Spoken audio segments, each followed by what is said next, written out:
तो आपने देखा होगा कि हाल ही में एक डॉक्टर विकास दिव्यकृति सर की वीडियो क्लिप है जो वायरल हो रही है और उसमें वो बताते हुए पाए जा रहे हैं कि हे सीते, रामायण का एक वाक्य है कि हे सीते, अगर तुम्हें लगता है कि युद्ध मैंने तुम्हारे लिए किया है तो ये तुम्हारी भूल है। मैंने युद्ध अपने वंश के लिए किया है और जिस प्रकार कुत्ते के द्वारा चाटा गया घी भोजन के लायक नहीं है, उसी प्रकार से अब तुम मेरे लायक नहीं। और इसका वर्णन जो है महाभारत में भी है और वाल्मीकि रामायण में भी। अब इस बात को आधार बना करके कुछ सो कॉल्ड जो धर्म के ठेकेदार हैं और जो कुछ 5वीं 7वीं फेल नेता लोग हैं, वो दृष्टि आईएएस को बैन करने की बात कर रहे हैं। जरा सोचिए, मतलब वैसे नेता लोग भी उनको ज्ञान दे रहे हैं जिनको बैठाकर 5वीं का मैथ हल करवा लिया जाए या नॉर्मल भारत के बारे में कुछ पूछ लिया जाए तो वो फेल हो जाएंगे। और दूसरी बात है ये, आप बताइए कि आपका बच्चा या आपका भाई कहीं भी कोचिंग जाता है या फिर कहीं स्कूल जाता है पढ़ने के लिए, तो जो टीचर है उसका क्या फर्ज है? टीचर उसे रूढ़िवादी बातें बताए या फिर जो तकनीक की बातें हैं वो बताए।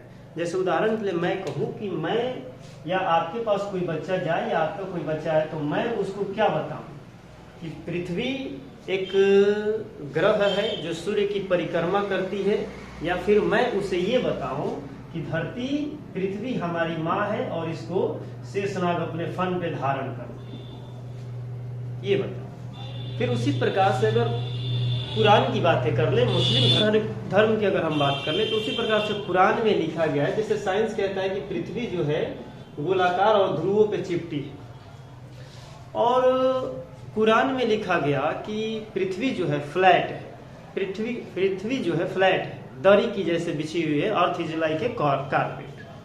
तो आपके बच्चे को क्या बताया जाए, पृथ्वी गोल है या पृथ्वी दरी की जैसे बिछी हुई है? और इस बात को लेकर दृष्टि आईएएस को बैन करने की बात कह रही है। मतलब आप सोच सकते हैं कि किस मानसिकता के साथ टारगेट किया जा रहा है, पूरी प्लानिंग की जा रही है। उसी प्रकार से कई मुस्लिम ग्रंथ ऐसे भी हैं जिनमें लिखा है कि पृथ्वी घूम नहीं रही है, बल्कि पृथ्वी स्टेबल है, स्थिर है। अब आप क्या चाहते हैं कि आपके बच्चे को क्या बताया जाए?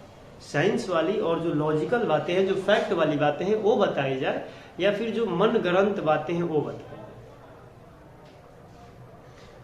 कई बड़े बड़े नेता जो मैंने देखा कि रामायण में जिन्होंने राम का रोल किया है, अरुण गोविल, वो भी लाइव है, वो भी कह रहे हैं कि हमारे संस्कृति के साथ छेड़खानी की जा रही। अरे भाई, इसमें छेड़खानी की क्या बात है? अगर किसी की गलती है तो वो तो वाल्मीकि जी की गलती है जिन्होंने उसमें लिख दिया, और दूसरी गलती तो गीता प्रेस गोरखपुर की है जिसने महाभारत को छापा। अगर उसे भी अगर ये दिखाई दिया तो उसको इस बात को छांट देना चाहिए था। दूसरी बात, अरुण गोविल जी कह रहे हैं कि हमारी संस्कृति, हमारी सभ्यता सबसे पुरानी है। भाई, आपने राम का रोल जरूर किया है, लेकिन आप राम हो नहीं, आप एक एक्टर हो। और रामायण के अलावा भी आपने कई ऐसी फिल्में की हैं, वो भी हमें पता है।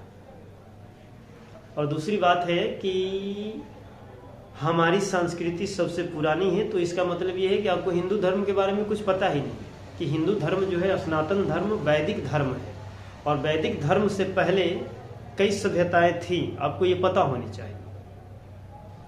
उम्मीद है कि ये छोटी सी वीडियो आप सबको अच्छी लगी होगी। तर्क में विश्वास करें, लॉजिक में विश्वास करें, अफवाहों से दूर रहें।